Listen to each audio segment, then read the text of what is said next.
Welcome to Take 5, your 5-minute inspirational message from Solid Rock Dorada. A few days ago, I was looking at the scriptures and I was reading the book of Psalms. And I was reading in the New King James Version translation. And I just saw a heading at the top of Psalm 44. Now, often these headings that you see over chapters of scripture are not part of the biblical text themselves. They're inserted there by translators and by theologians in order to help us understand the passage that we're about to read.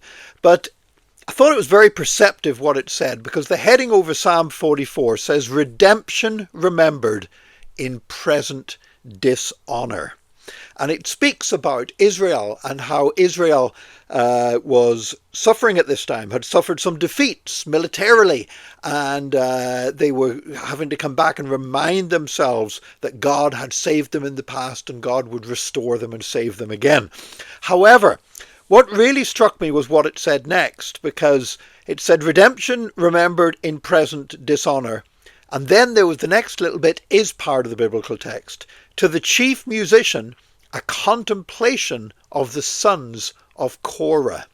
So this psalm that was written to help the people of God remember during a time of dishonor that God was a God of redemption was written by the sons of Korah.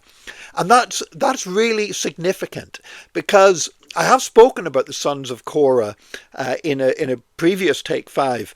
But basically, way back in Numbers chapter 3, whenever God was appointing the Levites, if you remember, from the tribe of Levi, Moses and Aaron came from the tribe of Levi, and Aaron and his sons were to be the priests.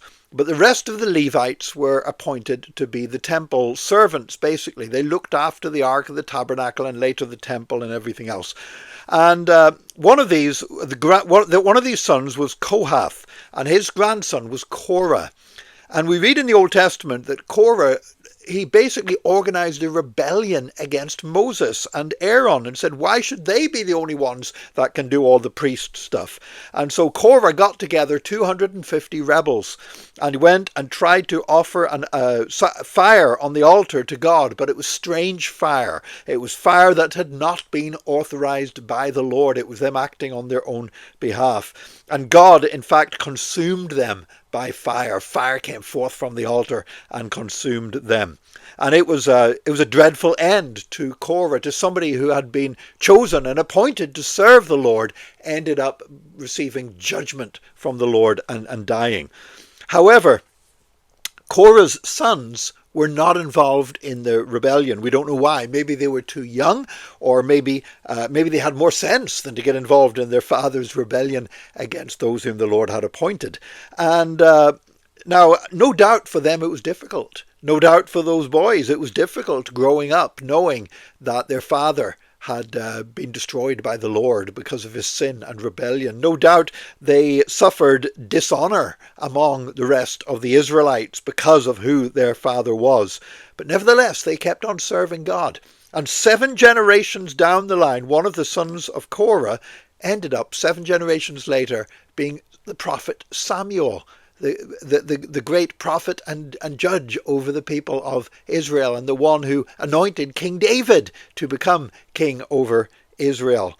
And then afterwards, under King David, the sons of Korah, they got involved as being the musicians in the temple and singers in the temple, because there was 24-hour praise and worship used to go on in the tabernacle and then the temple.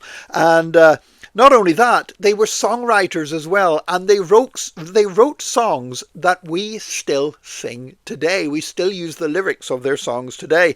You can still go to churches across Ireland today and find yourself singing the lyrics that were written by the sons of Korah. Psalm 42. "As the deer pants for the water, so my soul longs after you." Or Psalm 46, which says, "Our God Our God is a mighty fortress, a great refuge in times of trouble. Or when we sing, how pleasant are, how lovely are your dwelling places, O Lord our God. That was based on a psalm written by the sons of Korah. And so these truly understood what it was to have redemption from the Lord, even though they had been through great dishonor. And so they wrote Psalm 44, redemption remembered in present dishonor. And it looks back at what God has done in the past. We have heard with our ears, O God, our fathers have told us the deeds you did in their days, in days of old. And then it begins to list some of the great things that God had done in generations past. And I do believe this, that there is a power in remembering what God has done in the past. And maybe you're in a place where you found yourself in a place of dishonor, where people are disrespecting you, where there's things now in your background that you're ashamed of. I would encourage you, look back at what God has done for people, his people in the past, and remember that in the midst of present dishonor, God is a God of redemption. May God bless you today. Join us again tomorrow for another Take 5, your 5-minute inspirational message from Solid Rock Drogheda.